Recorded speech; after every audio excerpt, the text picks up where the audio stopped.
Ray Santiago, man, thank you so much for being with us. We're both huge fans. You, like, our listeners probably know you best from Ash versus Evil Dead, but you've been in so much stuff, man. Like, I'm old enough to remember Girl Fight. So, like, that, Yeah. like... I'm old enough to remember it too. He was old enough to be in it. That's amazing. The Girl Fight has a special... I think I graduated high school the year that movie came out. So, like, I remember watching Ash versus Evil Dead and being like, yeah, it is him.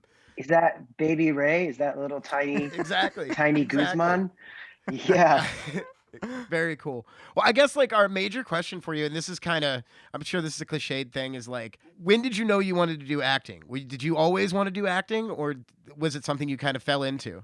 Oh, I thought you were going to ask me how was it working with Bruce Campbell. We'll get there. No, we tricked you. No, I want to know about you, man. Like, I'm sure that's a wild story too. Well, yeah, but we're here to talk to you. We're not just here to talk about Bruce Campbell. We want to know about you, man. Yeah, I appreciate that. No, I just came back from a con like this weekend. I went to my first con that I had since pandemic, and oh wow, how was it? It was rad. Like, people were ready to just meet people and have a good time, and nobody had masks on. And I was very I'm not skipping your question, but I'm gonna not at all. It was interesting. It was wild because like I was so shocked by how many people did not have masks on, and so it made me feel like I couldn't have a mask on because these people were coming to meet me, and I didn't want to be. So I thought I would gauge it by like who had a mask on from like the talent that was there, and like none of them wore masks as well. No. So I was so torn because they offer like a plexiglass that you can put in front of your booth. Sure, just a drum shield. We have a box you can climb into. It's clear. It's fine. Basically, you know, and so I was so confused. Like, I was like, I don't want to be the only one who doesn't have who wears a mask and has the plexiglass, because everyone's gonna like judge me. You're the one. Don't want to be the weird guy behind the plexiglass doing like does the hand contact. Exactly.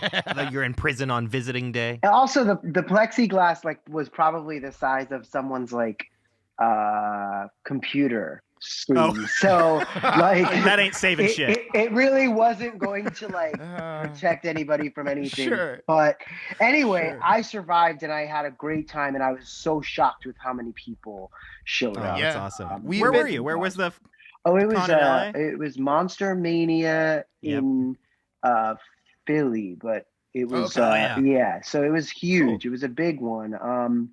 And the best part of it is that you get reminded how happy you make people, and that is something that, you know, I guess in this industry, if you're reminded of that, it does give you fulfillment and satisfaction that like this job doesn't give you in a lot of other ways.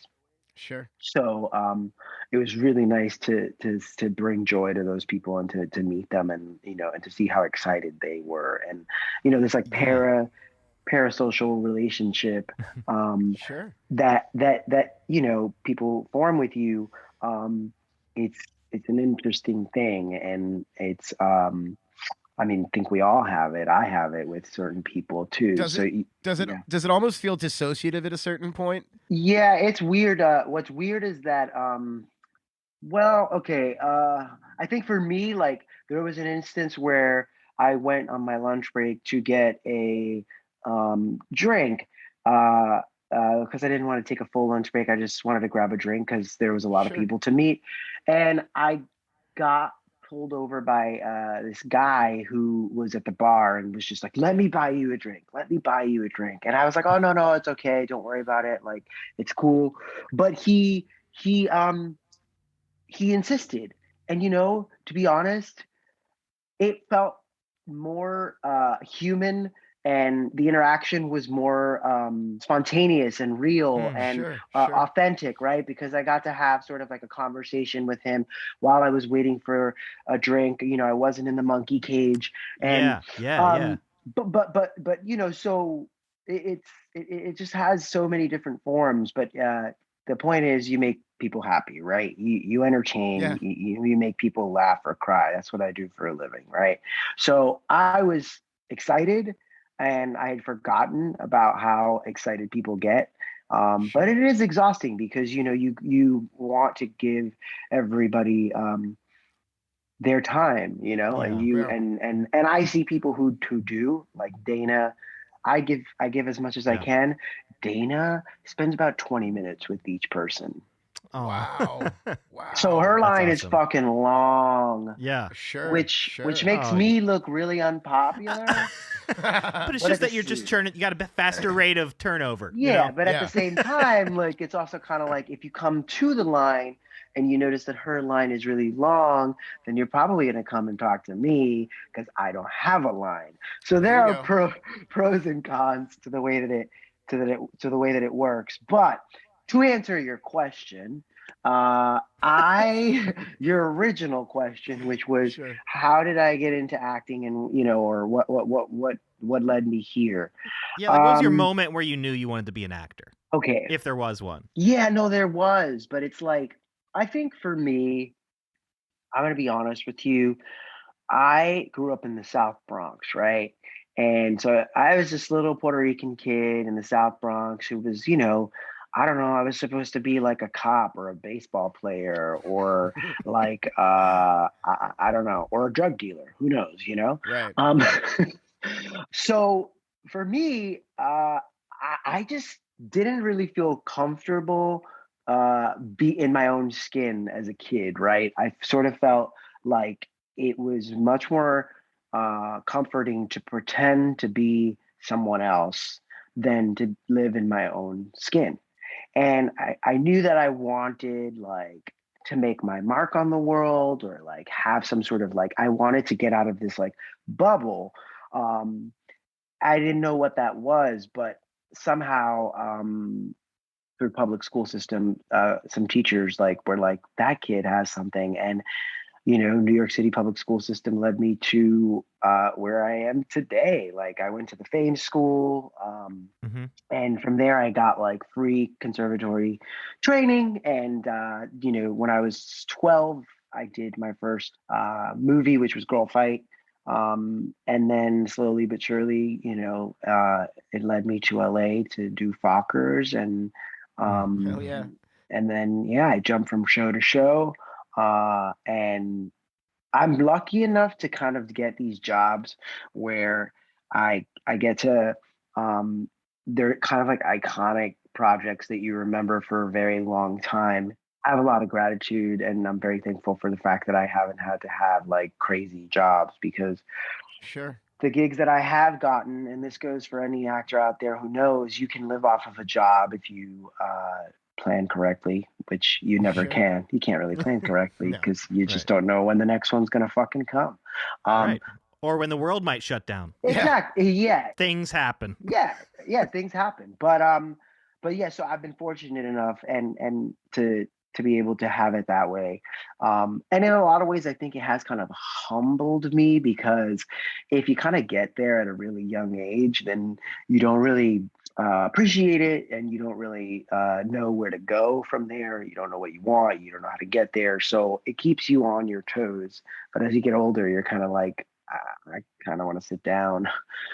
When can I sit down? My back hurts. a little Yeah. bit. But yeah, I like to say like I mean, and the thing with horror is that horror was an interesting thing for me. I always loved horror as a kid, like Mm-hmm. Freddy was my imaginary friend. Okay. Hell yeah. Yeah. Like Nightmare on Elm Street was like the one for me as a kid, and Freddy was my imaginary friend, and Nancy was my Barbie, right? Yeah. And Sure. and like I love Nancy so much. One of my favorite final girls, and Heather Yeah. Langenkampf is just amazing. yeah, she's great. Iconic. She's great. I wish that we would get to see her do more. I know. Yeah. Yeah. It always, but like as much as I love part 3, it bums me out the fate of Nancy. Nancy. I don't know, because Nancy was such a wonderful, strong character, and I Yeah. think Yeah. And I think that's what I related to as a kid. And it was just this yeah, weird, convoluted way of thinking like, oh, that's really cool. Like, I like that she's this like strong female figure, and that she's creating she has all these booby traps around the house, and she's smart, and she's calling people Yeah. out on their shit. And I Yeah. think, Making plans. Well, yeah, and what's really neat about it is you get to watch her grow into that throughout the first film, right? Like she starts off very timid in the first film and very like, oh, absolutely. I shouldn't speak here. By the end of it, she's like ripping Freddy back out of her dream, and Yeah, a it's badass. great. Yeah. Yeah, Yeah. well, I think that was kind of Craven's thing too, was giving teenagers movies in each generation too, right? He did the same thing with Scream, where he gave teenagers movies where like they could become the hero by the end of that film, right? Like when you think about Absolutely. Nightmare, when you think about Scream, like those all have teenagers that are sort of underrated towards the beginning of the film, but by the end of it become this like almost superhero type.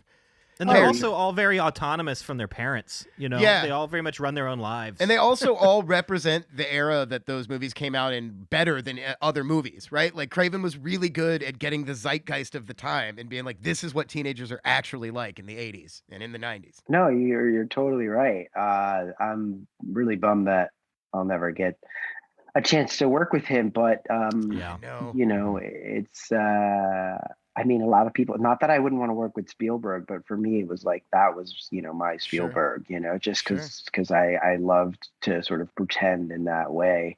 Mhm. And I mean, like even with like a film like The Craft, it's like you have these sort of outcasts, and then you empower them, right? Like, so like what teenager doesn't want to have Sure. superpowers, you know? Right. And even though a Nightmare, by the way, like everyone's always like, so how's it going, right? Like, how you doing? And I'm like, oh, you know, I like to say I'm living the dream or the nightmare, depending on the day. But a nightmare is a dream, right? And Yeah. I think that like the cool thing about those movies, or Elm Street, is that, you know, that you kind of also have these teenagers living in this like dream world where they can be like whatever they want, like in Sure. Nightmare on Elm Street 3, Yeah. where Yeah. they all kind of become their own, like, you know, fantasies of like the heroes that they want to be, I guess. Sure. Mhm. Yeah. I love that. Yeah. Yeah. Oh, well, Robert Englund isn't dead, so I mean, there might be one day where I could work with him. Yeah. I say never write it off. Yeah. I say never write it off. Yeah. Oh, never. And I mean, look, Hollywood's good at retconning stuff. There's no reason Heather Langenkamp couldn't. Oh, yeah. I would love to see her come back. Yeah. Yeah, because if Michelle Rodriguez can come back to Resident Evil and Fast and the Furious, then there's got to be a way to make anything work. you know? Exactly. And anything's possible. Exactly. Have we seen Supernatural? Everyone dies 6 times and comes back. And we can do whatever we want. I died every episode, I think. Right. I was gonna say, how many times did you die? It's hard to tell. You were in pieces at one point. Yeah, I think maybe 3 or twice. I think like some fan said to me 3, and I was like, "Oh, was it?"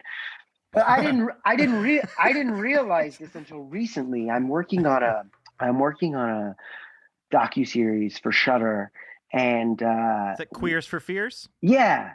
Yeah. And so when they were interviewing me, they were like, they had like a list of movies, and they wanted to know what I thought about them, and I just, you know, started talking about them, and then they were like, well, so how do you feel about, like, you know, your experience on Ash? And I didn't realize on Ash, I was paying homage to so many other horror movies. Like when I had the birthing scene where I had, like, you know, they were like, oh, that was Rosemary's Baby, kind of. And, you know, and then the episode where I was trapped in the car was kind of like Christine. So there were all these, and I was sitting in an interview, and they got to see that moment on my face where I was like, oh, I didn't think these motherfuckers were that smart, but I guess they were. And by the way, I tried to do as much Fred Krueger as I could when I was Pablo Deadite, but it was hard to, you know, kind of work it in. I would be doing something, and then we get episode directors that like came for like 2 weeks who didn't know you know, much about what we were doing there. Sure. And I made a plan. I made a pact with Sam Raimi when he chose me. He was like, okay, so like you have to promise me you will protect like the franchise, and you will fight for like the good of your character. Hell and yes. don't let things go. And so we were like in a different universe, man. We were like in New Zealand for this chunk of time every season, and with like just the people we were working with and and our crew members, and so I was really isolated, but also kind of like freed and felt like I was living in this other planet where I could do whatever I wanted. And so after season one, and I saw that I could get away with some things, I started to kind of push the envelope and be like, well, Sure. what if Pablo was flying across the room here, like like in The Sure. Craft or something, and Also, instead like of throwing some of your own ideas out as they were shooting and stuff. oh yeah, and the things I got away with, like, I mean, I was definitely not on a Shonda Rhimes show.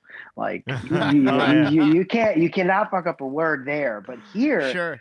I got away with so much. Well, do you think how much of that do you think was due to there being a bunch of different directors? Do you think it was easier to get away with that stuff because it wasn't like one through line director for the entire series? Yeah, I mean, I think that it had to do with like after season one, and they saw that I was uh, down to be tortured. uh they, they were like, okay, we're gonna torture him as much as possible, and I started to kind of do it in season one where I would like change a line here or there or try to push or something. And as the Sure. show went on, it kind of just was this thing where it was not necessarily like it didn't happen all the time, but it was sort of welcomed, and I did feel comfortable going up to like the executive producer and being like, "What do you think of this or that?" And Sure. it just evolved into this like beautiful thing where Very cool. he turned into his own little. He turned into kind of his own hero by the end, I think. Yeah. Can I tell you, I honestly had hopes, and I honestly hoped this from almost the very beginning, is that by the end of the show, you would find out that Pablo was actually the one destined to save Mm, everybody, but he had thought it was Ash the whole time, so mm, he was helping someone else, only to figure out he was the It destined would have one. made a good amount of sense. I really wanted that to happen. Yeah. mm. Well, But and you instead, we got him in what, the future, in a post-apocalyptic. you mentioned that at some point you just mentioned at some point they figured out that you were the guy that didn't mind being tortured. I feel like they were giving Ted Raimi a break because like in the movies Ted Raimi is the guy that they're like, all right, we got to do something really shitty to someone. Bring Ted in. Yeah, like yeah, he knew about that, and he put on that Henrietta suit for like an sure. episode, and he was like, "Get me out of this suit." Yeah, well, that's what I'm saying. Like, He's like, I'm having flashbacks. I'm having flashbacks. and you spend an enormous amount of time like covered in blood and viscera and like shit carved into your skin throughout the series. Like, I Yeah. feel like you spend more time covered in blood than most of the cast. Um, but I had blood, prosthetics, Right. tattoos, face prosthetics. And I'm not saying that anybody else didn't have their fair share of time in Sure. in Sure. the chair, but there were moments where like on set when we were wrapping, I would be like, when I had especially the tattoos, and by the way, I wanted more. Like they would put Sure. like one or two, and I'm like, no, no, no, no, no, no, no. Like I want more. Like I want him to be completely covered in the book. Yeah. Um, So wow, you had some actual input then on like the level of makeup. That's amazing. Hell yeah. I mean, you become really close friends with these people, Yeah. and I mean, you spend like hours in the chair getting makeup. You have to get to know these guys. yeah, so they're like, okay, cool, like they try to do whatever you can. Like I didn't really care about, I was gonna say I didn't really care about my hair, but that's a lie because I did. But I didn't care about looking pretty per se. I just kind of wanted to make it as impactful as possible. But where was I going with this? Oh yeah. So there were times where I would be done, and instead of them removing the tattoos, I would just be like, can you just leave it on my body so that I don't Right. have to come back tomorrow? Like instead of 3 hours in the chair, we could do 2 hours in the chair. Right. And they were like, yeah, yeah, we could do that. It would only really work for like a day if we were going to shoot from like, finished at night and then started the next day. Cause it wasn't gonna say, like, yeah, it doesn't really like go, but it's the way that they seal it onto your body. They have to use like orange peel cleaner like a Sure. cleaner that to like get it off of your body. Yeah. It's like that. It's the rough stuff they use at like Yeah. mechanic shops. I know Yeah. the pumice cleaner. I know Yeah. exactly where you're. Yeah. So, I mean, it didn't really, it's like, okay, we could either scrub this shit off like for an hour at the end of the day, or we could like make it work. I'll shower, it'll still be on there. And we'll come in tomorrow and we'll do it. So we figured out some ways. Plus, I like to go to the gym in New Zealand and like take my shirt off and have these like weird tattoos. I was gonna ask if you went out anywhere while you still had the tattoos on. I did have. There was a couple days I had like the gashes and the Sure. tattoos, and so I just was like, oh, secretly, like that was really why I wanted to leave with the tats and the gash, because I was like, I want to go to the gym and freak some people out, and like I did do it, and some guy was like, oh, you all right, mate? You all right, He's mate? like, we have a strict no open wound policy here. Yeah, exactly. No, dude, I feel you. My partner and I have a game called Freak Out the Squares that we play at it's a game to us to try and freak out as many normal people as possible in the grocery store. At Wegmans specifically, Oh, right? Yeah. Tell me about this game. Because it started because I had lost her in the grocery store. This is like 2 years ago. I had lost her and couldn't find her. So I thought it would be funny to just go aisle to aisle shouting her name as loud and scared as I could. And it was more just to get her goat, but what ended up happening is that other people in the aisles got really concerned and were like, is this guy okay? Is he just scared? Is there more wrong there? So then that sort of just snowballed into, well, who can one up that? Well, because at this point, like, I don't know how we're gonna keep topping each other. Like, Has anyone gone up to somebody at the front and been like, "I'm lost and I can't find my partner," Oh yeah, no, and I've then they done have that. to make an announcement? I've done that. Okay, cool. I've done that. Nice. Yeah, I've done it multiple times at the same grocery store, and the last time I did it was maybe like 6 months ago, or tried to do it. Now your picture's and I on started the wall. walking up to like the desk, like the customer service desk, and the woman recognized me and was like, absolutely not. Like she just like she was like turn around and walk away. Got your pictures that do not serve, you know. Oh wow! You got to keep some spice in life, you know.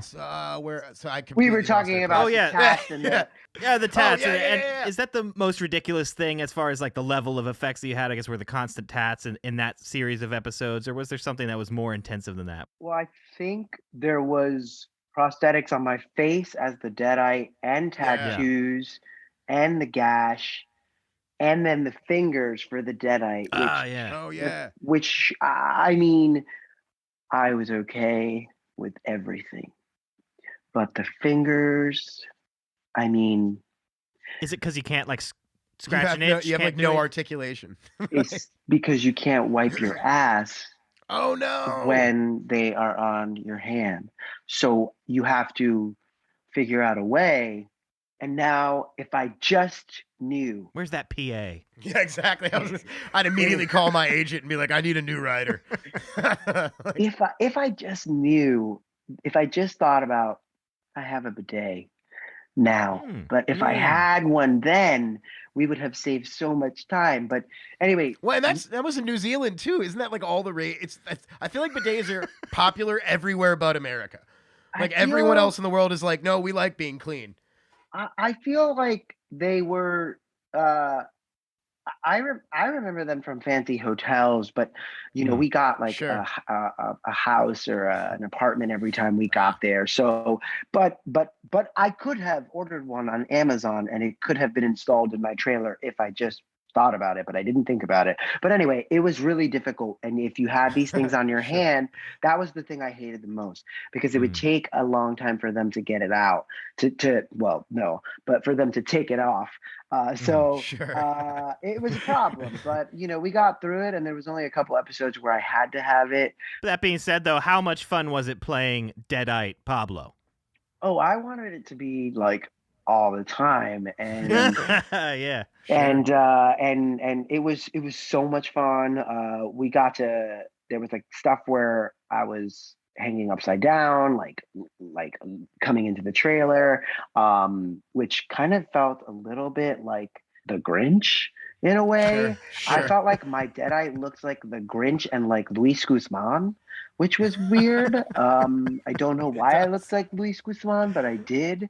I'm not the first person to say this. I feel bad about it. But if you look at my Deadite, I really do look like Luis Guzman. Yeah, I don't think I'm going to be able to see that the same ever again. Thank you for that. Yeah. Yeah. Well, so you're also voicing Pablo in the video game. Yeah. Right? Yes. So that. How was it? How was it doing that? Well, it is really fun.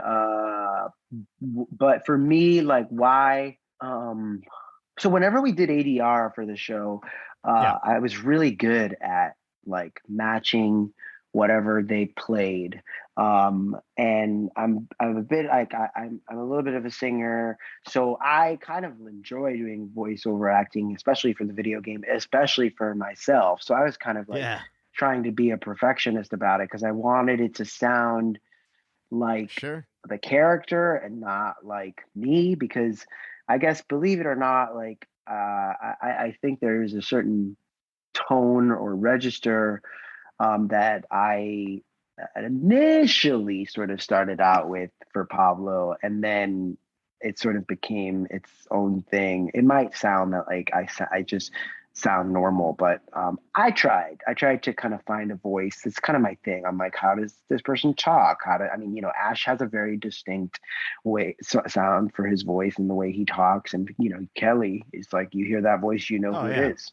So what did you put into your voice? What informed how he spoke? I just kind of I tried to find innocence, and somehow I think that there's a vulnerable quality to my voice and my eyes, which can sometimes work against me if it's for a different kind of role. But with Pablo, there was this boyish quality to him, and this sort of like he's in awe of this guy who he thinks is his hero. Yeah. And some naivete there, right? Yeah, exactly. So I tried to just play with that whenever I could. And you know, I looked at, or I was told of some of the other people who might have been considered for Pablo, and you know, they would have been very different. Initially, they wanted it to be more like just these two buddies that were kind of like really kind of like bros or whatever. I think when you threw me into the element, maybe what I'm saying is he was more broy, he was more masculine, he was taller. I mean, I remember auditioning and hearing this guy before me, and just kind of like, you know, that's the one thing we don't have to worry about now when you audition from home, is that you don't have to see who went before you. Get all in your head. Yeah, but I heard this guy, he comes out and this dude is jacked and he's like super tall, and I found out that he was like one of the people that they were really considering. And then I walked in and I was like, oh, hey, Ash. And I could see the moment when I started to talk on the casting director's face when she was like, oh, this is so not what I thought I was looking for, but maybe what I'm looking for, which goes to show that you never know. And there are times I mean, I'm constantly telling my agent, like, I'm never going to get this. I'm not right for it. Why are you sending me out for this? But I make the tape, I send it, because you never know. And yeah. And in the case of Pablo specifically, like, that take on Pablo's character really serves his arc throughout the series, right? Because he really does start out very naive and very much in awe of Ash and very much, you know, a sidekick. But throughout the series, like, Pablo learns a lot of hard lessons about like who Ash really is and why toxic masculinity is not necessarily the greatest thing. But also at the same time, there's a lot of Pablo becoming his own hero. Yeah. And like and dissecting himself and becoming and refining the Brujo, himself, right? and You know? and becoming the Brujo, and like becoming this absolutely what he envisioned Ash as at the beginning, right? And like that's so from that perspective, like thank God you played him that way, because it makes so much more sense and serves the story that much more. Absolutely, I couldn't agree with you more. And it did also kind of open it up for this, like, they're this weird dysfunctional family. You know, I was just happy that it did go that way, because that's kind of what I always wanted, you know, as a little kid. Like, I wanted to be, you know, a superhero. I wanted to be, when I played pretend, I was running from the monster, but at the same time, I also wanted to be the person saving people from the monster. And I never saw anyone that looked like me on TV. And I never saw them played as a hero. I only saw them as drug dealers and gangbangers and whatever the stereotypes are. So one of the things that I was super stoked about was, and I mean, I didn't know if I'd reach that audience, but I mean, I met like a 9-year-old at a con who was so stoked to meet me that I was just like, oh, okay, cool. Like, Sure. you know, I mean, I was watching that shit when I was that age, so it really doesn't matter. But yeah, I got to check a lot of boxes with this job. Sure. Well, real quick on that on the note of what you're talking about, we've talked on the show before about how the character of Ash in Ash versus Evil Dead is super problematic, right? It's like the most asshole version of Ash we've ever seen, and he's, you know, He's like de-evolved through the movies. you know, I mean, he's like almost overtly racist a bunch of times. Like Oh he's definitely yeah, misogynist, but the balance to that though is presenting like a strong Latinx character in that sure. like can look at this idiot white guy and be like, wow, man, really? That's you're gonna go Yeah, that low, bro? Okay. right, And right. honestly, if we didn't have like your character there and Dana De Lorenzo playing Kelly, like I don't know if I would watch a show just led by Ash Williams. In fact, I'm pretty certain I would turn that shit off pretty quick. And poor Bruce Campbell, because I truly believe that's not who Bruce Campbell Oh is no, in I real love life. Bruce but Campbell, I think a lot of people Ash- think that's who Bruce Campbell is in real life because they just see him as these characters that are like Ash or the character in Bubba Hotep. Like, where Right, it's like, right. no, that's not. He's actually really sweet in real life. Yeah, so I Yeah. mean, and honestly, with that, you and Dana are the heart of that show. I really truly believe. No, and Yeah. that's why it worked, and that's why, Yeah. you know, sometimes sidekicks are not embraced and they don't work, but we really did have like um, that chemistry and that perfect balance. And, you know, for whatever my like soft, vulnerable naivete quality I had, there was Dana being like, Just I being a will badass. fuck you Yeah. up, you know? Yeah. Yeah. And like off break too. Like first scene in the show. Oh yeah. Oh yeah. Like, Oh yeah. I think Bruce, I mean, just to confirm, Bruce is actually a class act.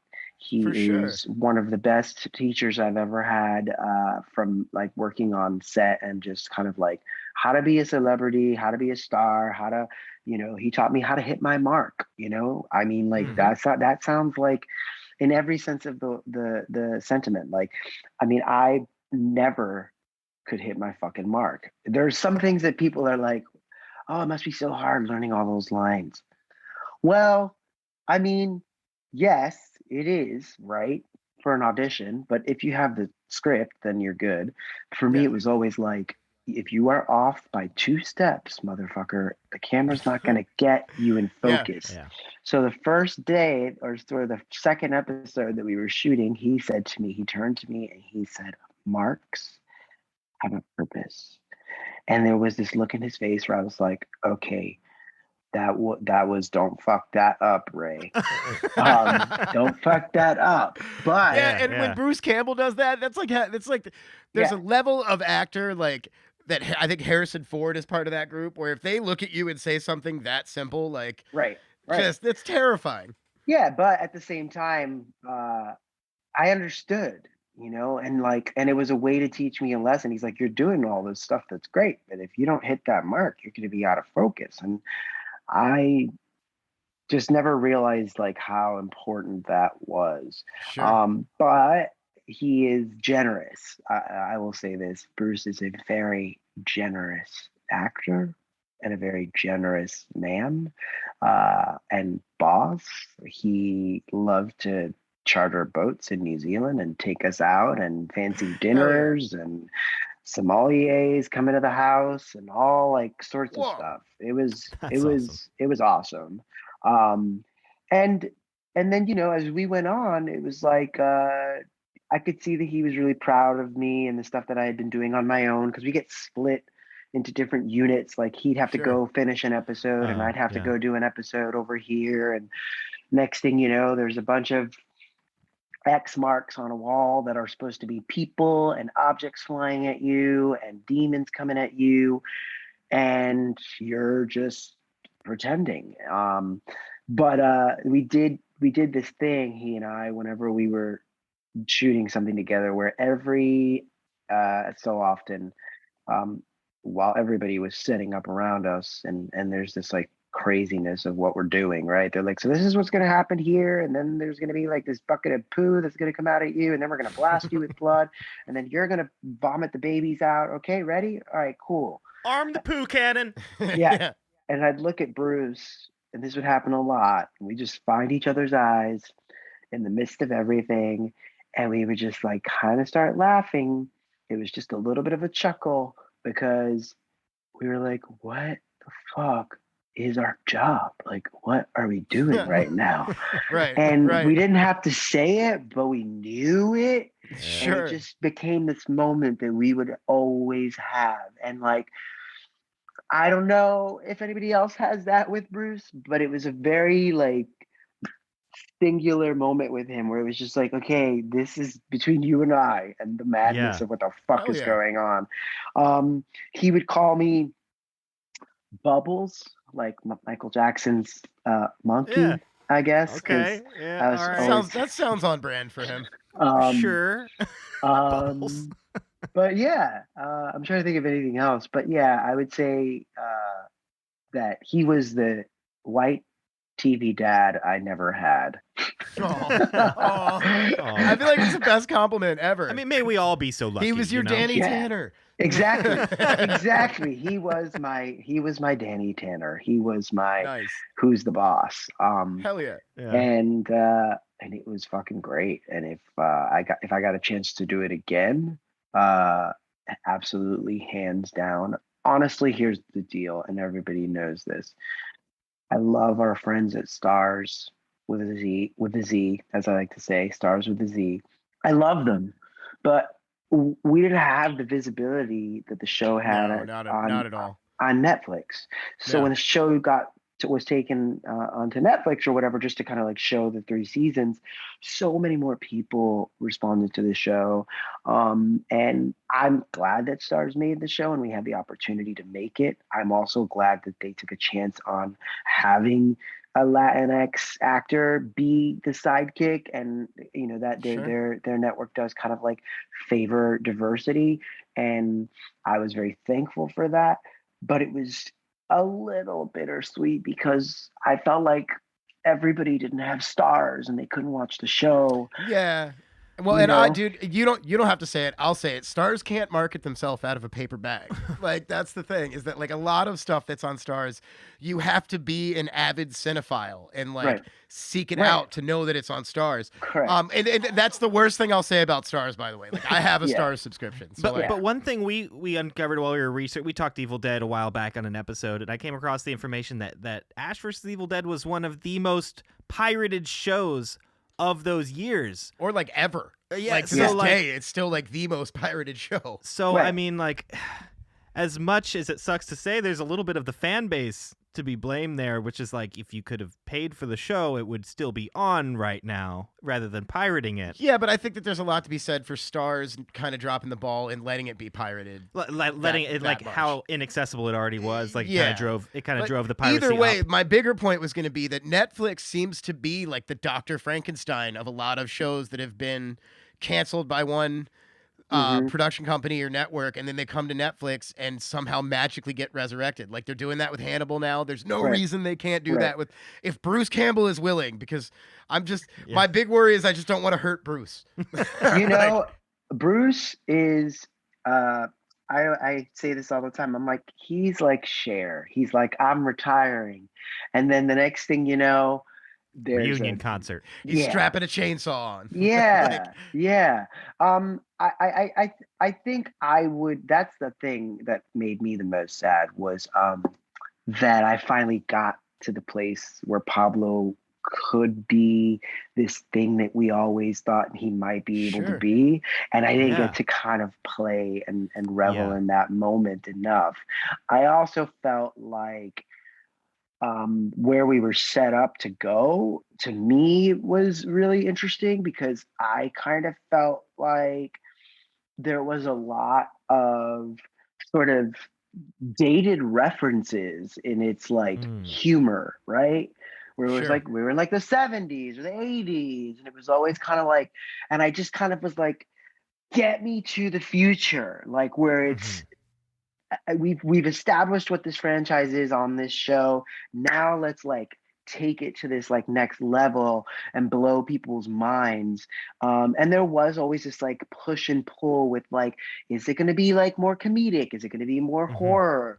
And you know, I feel like with where we were going, we could have gone to I just was excited about, like, I was like, Sure, oh, of cool, course. you know, where are we? The 80s? Well, and you know, not to harp on the Netflix point too much, but like, I think there would be room to expand that series and have you move forward as the protagonist or move into that role, right? Like, because I know Bruce has like said ad nauseum, like, I'm never playing Ash again, and that's fine. Like, I think there's room in there for other people to play that protagonist. Yeah, I mean, look, you know, he said if Ray and Dana want to continue on and do the Ghost Beaters or whatever you want to call it, I think that he would give us his blessing. I would never turn down an opportunity like that, but you would also have a lot of people who would say like, "Hey, who the fuck do they think they are?" Yeah, but Trying to like do fuck those people. right. They wouldn't be the right. first, right? We had Fede Alvarez as Evil Dead with no Bruce Right. Campbell, unless you count that thing after the credits. Right. And we have Evil Dead Rise coming out, which also No was Bruce not going to Campbell. star. Like, there's Bruce. no reason not to expand that universe more and have a Pablo story. It's like Star Wars, Yeah. man. Everything doesn't have to center around the Skywalkers all the time.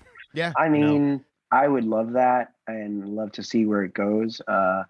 Just because I also kind of felt like, you know, I was junior year. I was like ready to like get to be a senior and be like, Sure. here I am, you guys. Like, I'm ready to Sure. graduate. Well, and that's what I was saying earlier about yeah. the arc that Pablo goes throughout that series is incredible. Yeah. Right? Great. It's like a brand new character at the end of that series. Yeah. Literally, well, I think he's been thanks so much. rebirthed. I don't know how much about the video game you can say, but I need to know, can we play as Pablo? Absolutely. Yes. All right. You okay, can cool. play. Excellent. You can play with me all day long now. There it is. And Excellent. so can I. Yeah, you can. Excellent. And I believe Excellent. there's you may be able to play with Deadeye Pablo as well. What? Oh shit! Yeah. I Fuck yes. believe that, and it's only a month away or so. So if I think really? it's May Have they 15th, May 13th, Okay. May 13th. So, like, what we like to do with our guests at the end of the interview is we have a couple rapid fire questions. I think you kind of already answered this, but we're gonna ask it again. Favorite horror movie? Nightmare on Elm Street. Yeah. Okay. Or Which- Nightmare on Elm Street or High Tension. Oh my God. High Tension. Good Yes! good pull. Deep pull. Good pull. Yeah, there's another one that I watched recently that I was like, what the fuck is this? But I'll have to, I don't remember what it is. But okay, go ahead. Next. Well, the next one was horror villain, and I guess you already said Freddy Krueger is kind of your man, yeah? Well, I mean, I do consider Michael Myers. I mean, is he a villain? Yeah, he's a villain, right? I mean, he's Yeah. Okay. Ultimately, okay. I think antagonist is more the word. You spend that many years stabbing people with knives, I'd call you the villain. Yeah. Sure. So last okay. one, favorite horror hero. And now bear in mind, this is contextual. So like the person may not be a traditional hero, but favorite horror, like hero in a horror film. Oh man. I mean, I don't know. You put me on the spot here because I feel like I can't say Nancy. I don't know. Any woman any final girl. Nev Campbell. Yeah. Oh yes. That's Nev Campbell. Nev Campbell. I'm sorry. Say Nev Campbell. Nev Campbell is my hero. Yeah, go ahead. We have talked a lot on the show about as bad as the Scream movies get at some point, Nev Campbell's character is consistently like such a great representation of what trauma looks like and how you deal with trauma. Like, as farcical as those movies get, Yeah. her character actually follows a pretty realistic arc of like dealing with trauma. after being a final girl, right? Like she does have like that pained, like I'm in pain Yeah. and trauma look to her and everything that she kind of does. Yeah. I like you that you went for the neck. She's always rubbing her neck. She's not rubbing her neck, or she's got like a tick, like it was like a thing, you know, like in like Party of Five. But she's like a proto Kristen Stewart. Yeah, totally. You know, they say don't meet your heroes, and I will say I met her we worked together at a con in Germany in a small town that I'd never been to, and we were paired together, and she was epic. You know what she said? Awesome. Oh, I believe it. She said, "You need to direct, right? Like that's what you need to do. It sounds like that's what you want to do." And she just was everything that I ever wanted. I met That's someone. great to hear. Yeah, That is really good to hear. I couldn't ask for anything more. I will say also, Dustin Hoffman and Robert De Niro were probably some of my like best. Oh my God! I mean, I was 19. I imagine that was like a master class in just. That's what I'm watching. saying, dude. I was 19 years old when I shot that. And if you put me in front of those people right now, I would probably shit my pants. But when I was 19, I was able to walk in there and be like, yeah, I'm going to mirror your impersonation right to your face, Ben Stiller, and you're going to be uncomfortable. And he was. And everybody on that film was great, especially Ilana Ubach, who plays the mom on Euphoria. And she's just great people. And I love her character in Euphoria too. She's my God, talk about how to take something, you know, you can tell that they've taken her character in the second season and they're like, we can give her more and she's going to evolve. And I like that we're getting to see you know, that everyone kind of is a fucking mess on the show, and that's where it comes from. Well, dude, I recently started Euphoria and I got through season 1, I think, and like just it is I don't care who you are, dude. Whatever you walk into Euphoria thinking it is, it's not. It's something. It's something entirely different. And like, what a compelling show. Yeah, and like, I love it. It's the cinematography is gorgeous. Cinematography is amazing. The second season, like the halfway mark episode, there's this one episode, you'll know the episode where you're just like, what the fuck is going on? It gets wild. It's just so good. It has that same quality that I was talking about with Craven films, where whoever the showrunner in Euphoria is really understands young people and really understands like the current generation of young people and addicts. Yes. Addiction. Like it is such a brutally stark and realistic depiction of someone going through addiction. Like, well, and it presents the functional side of addiction as well, which I think is what makes it super real. Is that not everybody who's an addict suffers visibly or openly. Right. And like the side victims, like we see like her sister, right? And we see what's going on with her sister and how we don't see for a while, and Rue assumes that she's doing fine, but she's not. It's so good. Moment to moment on that show is quite triggering for me. Like I will turn to my friends and I'll be like, all right, guys, like let's do some drugs. Break time. Like, cause like, do you want to do some drugs before we watch this episode of Euphoria so we can feel that sort of parasocial relationship where you're like, oh, cool, I'm a teenager again and I'm fucked up. I don't have to, because that's to me why getting back to like when you were like, why did you want to become an actor? It's because you feel like you are living in this world. You know, it's like whoever you are, you tune in to watch Carrie Bradshaw in Sex and the City because you want to feel like you're living that life, you know, or you want to feel like you're the hero, or in some weird way we like to be tortured and we want to feel like we're scared. So whatever it is, I mean, that's why I tune in. Well, you know, I don't know how much of it is like, yes, I think part of it is feeling scared, but don't you think it's more like a roller coaster where you feel scared but you survive, right? You come out always on the other end, and like there's part of like that's a big part of it too, right? Yeah, there's the payoff. There's movies. Oh yeah, the payoff. But there are movies sometimes where I am very upset that I watched it, and usually it's because I'll be like, I don't like that movie. That movie really bothered me, and it's because it's like disturbing, and I can't remember what horror movie it is. Martyrs. Have you seen this movie called Martyrs? Oh my God. Shudder just a couple weeks ago dropped a whole block of like extreme French horror from like the early 2000s, and like High Tension was part of it. Martyrs was part of it. Martyrs is relentless. And there's something about those movies when we talk about like the fear and then the survival payoff. What a lot of those early 2000s French extremist films have in common is there's no real payoff to it, right? Like High Tension is a great example of like you just walk away from that movie feeling bad because there's not really a resolution to it. Just someone snapped one day. Someone snapped one. Martyrs are the same way. Look at the last moments of Martyrs. You're just like, well, what was all this for? Right. Like I thought there was going to be a revenge reconciliation, and then that's. I mean, the movie turned into 3 different movies. Like each act of the movie was like, oh, I thought this was like a torture movie. Oh, now it's like a revenge movie, and now it's it is a torture movie, and now it was so intense. And I guess I liked it because it didn't have that conventional formula where you're like A, B, C, and like which I kind of feel like the Scream movies, as much as we love them for that, and they're aware of it. I did not like what I saw this time around with the new one. Yeah, I would have to agree with you. I got halfway through it and turned it off. I was a little bit, I already know. I was bored, and I mean, I did love the, I did love Candyman. That was one of my favorites. Well, because Candyman, there was a lot more to say. Like there was Candyman was made in exactly the right moment in time. Like Jordan Peele is a genius in that regard, and so is Nia DaCosta, that they had a very powerful, very focused statement to make with that film.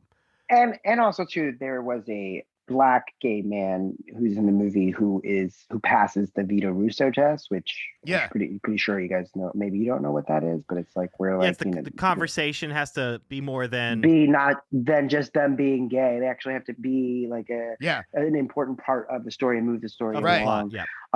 And so for that, I mean I loved the movie for what it is. But then I also saw that and I was like, okay, cool. Like I like the way that they did that. And then also, even in the new Halloween, even though I did not like, okay, everybody in the town, let's stone Michael Myers. It's just a crazy mob of people. Like maybe now's not the time in history to portray a crazy mob of white people with weapons. Right. And then maybe read the room a little. But Jamie Lee Curtis was just like chilling, about to make out in that with that guy in the bed she had like 2 days of work on that movie. Like in that, what was that? But I did love that movie. Turned into a couple different movies while we were watching it. And I have to say, I wasn't into some of the channels that it went to, but I did enjoy the channel where the gay couple all of a sudden I was like, what is this gay horror comedy? Oh, they're Big John, Little John. Yeah, Big John, Little John. Love them. Well, and they are badasses, right? Like for all intents and purposes, they fucking owned that role. Correct. If it was more of like I said, it changed tones, but I don't know if they were just trying to appeal to everyone out there, but I did enjoy that. I didn't really enjoy I thought the gay character in the new Scream was kind of like, okay, like you're gay, it's cool, but like they didn't really go anywhere with it. All this stuff is fresh in my mind because of the new Shudder docuseries that I just did with Brian Fuller that should be out at the end of this year. I constantly say the title wrong. Is it Queers for Fears or Queers for Fears? Yeah. Queers for Fears, yeah. And then I do pop up in a new Jamie Foxx Snoop Dogg movie that is going to be on Netflix. It's called Day Shift. And cool. I am channeling a different vibe. I mean, I feel like when you work with Snoop, there's just one vibe you're gonna channel. The truth is, we didn't have any scenes together, but we did do a Zoom table read. Sure. And I'm pretty sure you can just imagine what Snoop a fog machine. Basically it was wild. But I will say that Jamie Foxx was a gentleman and a really giving actor. He was very giving, and I was very surprised with how much he gave when we worked together. That's good to hear. Like it's always good to hear that like people that are at that level of sort of meteoric fame, where it's just it's almost an incomprehensible version of fame to think about people that are at the level of Jamie Foxx is, so to hear that they're still down to earth and still grounded, like, And not everybody is. well, and like I imagine myself, if I ever got that famous, like I would be making people fight to the death for money like every day, like just for shits and giggles. Like that's You're just gonna go full supervillain. absolutely Like that's like almost Bond villain level. absolutely. Really. Hey man, But hey, you know, it's Be- your life. It's Bezos. I'm not gonna level tell you villain. what to do. Yeah. So when does Day Shift come out? You know, I asked the producer recently 2 questions because she always sends me like updates about the movie, right? Like, Sure. look at this like trailer or whatever, and I'm like, okay, cool, but am I still in the movie? And Right. when does the movie come out? And she has confirmed that I'm still in the movie. Excellent. And then she says that it should be out at some point towards the end of this year. I'm gonna assume they're gonna try to market for like maybe around Halloween, but it could be sooner.